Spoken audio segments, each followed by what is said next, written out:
What's the millennial question? Apparently, millennials, as a generation, which is a group of people who were born approximately 1984 and after, are tough to manage.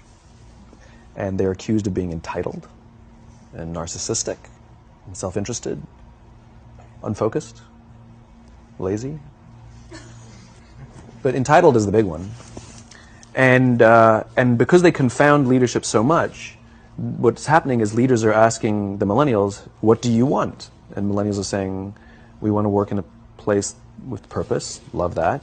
We want to make an impact, whatever that means. We want free food and beanbags.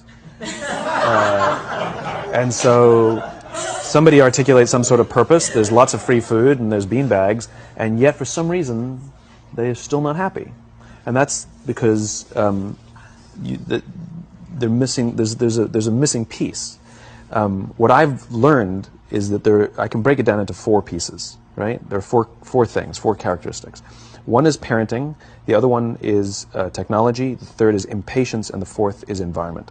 The generation that we call the millennials, too many of them grew up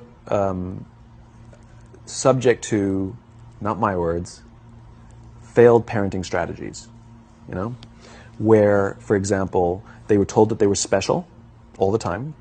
They were told that they could have anything they want in life, just because they want it, right? They were told, some of them got into honors classes, not because they deserved it, but because their parents complained. And some of them got A's, not because they earned them, but because the teachers didn't want to deal with the parents. Some kids got participation medals. You got a medal for coming in last, right?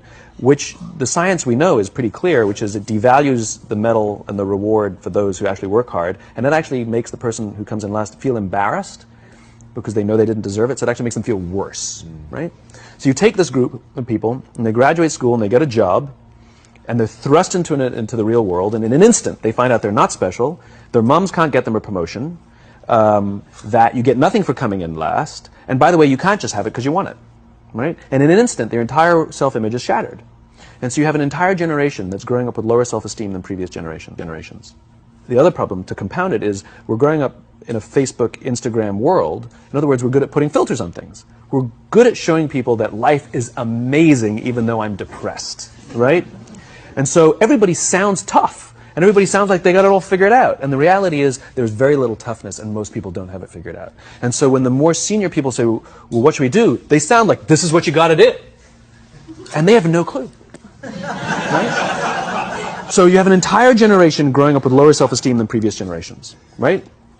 Through no fault of their own. Through no fault of their own, right? They were dealt a bad hand, right? Now let's add in technology. We know that engagement with social media and our cell phones releases a chemical called dopamine.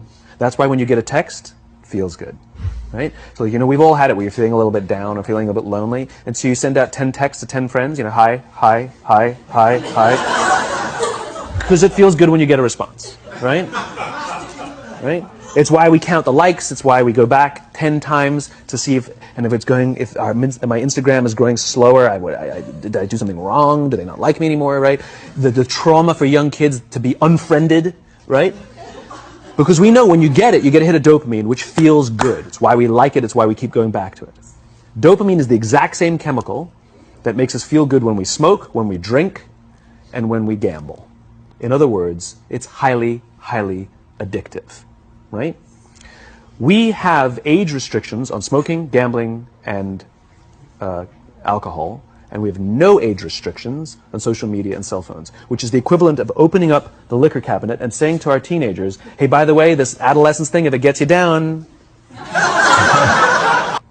What's happening is because we're allowing unfettered access to these dopamine-producing devices and media, basically it's becoming hardwired, and what we're seeing is as they grow older, too many kids don't know how to form deep, meaningful relationships.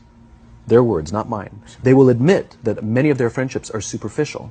They will admit that their friends, that they don't count on their friends, they don't rely on their friends, they have fun with their friends, but they also know that their friends will cancel on them if something better comes along. Deep, meaningful relationships are not there. When significant stress starts to show up in their lives, they're not turning to a person, they're turning to a device, they're turning to social media, they're turning to these things which offer temporary relief. We know, the science is clear, we know that people who spend more time on Facebook suffer higher rates of depression than people who spend less time on Facebook.